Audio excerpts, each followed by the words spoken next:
Umpisa ta adlaw na nakalaan ta mga tinudloan Hesus na kanen pinili ta Dios na magari. Katudlo kanen ni kidanan na naanta plano ta Dios na kanen na alintalangit na natawo na anta kalibutan. Magian din tama na malain na buhat ta mga gakontra kikanen. Mga gadumala ta mga Hudyo, mga manugdumala na mga pari, daw mga manugtudlo ta mga sinulat Moises magsikway kikanen. Patayen kanen ni pero banawon ta Dios na anta pangalo na adlaw. Ula gid kananan may patago ta iya na pagsugid kidanan. Pagmati Pedro ta ambal Hesus, padala din Hesusan daw kapadyo danon ta iran ng mga duma. Paambalan din na dili kananan kumpurme ta ambaliya Hesus. Katubang Hesus daw katanaw ta iya ng mga tinudloan, daw pasaway din Pedroan. Layas ka di, Satanas. Naanta imo na isip, pagbuot ng taitaw, dili pagbuot ta Dios.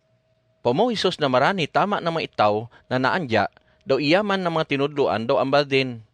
Daw kinumiyag na kanon, isya man na tinudluan ko, dapat dili iyaon na liyag, masunod. Daw dapat man naisipan din, na paryo kanonan ta isya na itaw, nagapasan ta iya na cross, tenged ilingtan, buhaten ta itaw na magsunod kiyaken. Kinanglan na buhaten ilingantan. Tak daw kino gapalabi ta iya na kabwe, mapatay man gyapon.